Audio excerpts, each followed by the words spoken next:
நானே வாசல், ஒருவன் என் வழியாய் உட்பிரவேசித்தால் அவன் ரட்சிக்கப்படுவான். Praise God. உள்ளும் புறம்பும் சென்று மேய்ச்சலை கண்டடைவான். ஆண்டவர் சொல்றத பாருங்களேன், இரட்டிப்பான நன்மையை தருவேன். இன்றைக்கே ஆண்டவர் கொடுக்கிற நன்மை இரட்டிப்பானதா இருக்கும். நிறைய இடங்கள்ல பாருங்க, இப்போ பாருங்க, ஞானத்தின் வலது கையில தீர்க்காயுசு, இடது கையில செல்வமும் கனமும், அப்படி அந்த இரட்டிப்பான நன்மையாய் ஆண்டவர் ரிலீஸ் பண்ணுகிறார். அப்போ நம்ம ஆண்டவருக்குள்ள வந்துட்டோம்னா ஆத்தும ரட்சிப்பு மட்டும் கிடையாது, நல்ல மேய்ச்சலும் என்ன செய்யுது இருக்குது. Price God. ஸோ மேய்கிறதற்காகவும் ஆண்டவர் நம்மை அழைத்திருக்கிறார். ஹல்லேலூயா.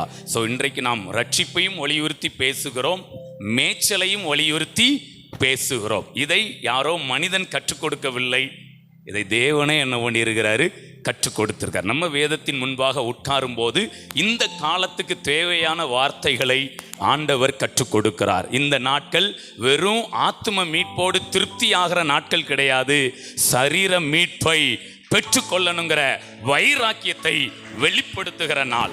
சரீர மீட்புனா என்னன்னு தெரியுங்களா?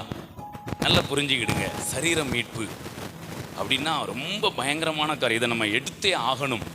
என்ன அப்படின்னா, புவி ஈர்ப்பு விசைக்கு எதிராக செயல்படுவது. கையை தட்டுங்களேன்.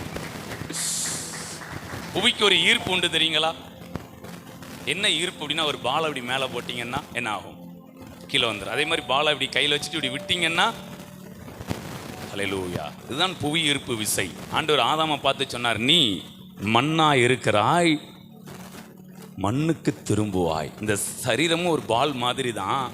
இந்த பூமி எப்படா இதை ஈர்க்கலாம்னு என்ன பண்ணிட்டு இருக்குது? நம்மள்கிட்ட உயிர் இருக்கிற வரைக்கும் நம்மளை ஈர்ப்பு விசைக்கு எதிராக இருந்து என்ன பண்ணிட்டு, நம்முடைய எல்லா சரீரத்தையும் நம்ம நிறுத்தி என்ன பண்ணிட்டு இருக்கிறோம். நான் சொல்றேன், ஒரு நாளும் இந்த சரீரம் மண்ணுக்கு இரையாக கூடாது. Praise God. இந்த மண்ணில் போய் சிறையாக கூடாது. ஸோ இந்த விசுவாசம் உங்களுக்குள்ள உண்டாகுதா?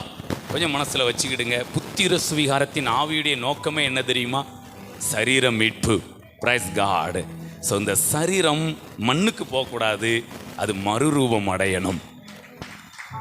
அழிவுக்குரிய இது அழியாமையை தரித்து கொள்ளணும், சாவுக்கேதுவான இது சாவாமையை தரித்து கொள்ளணும்.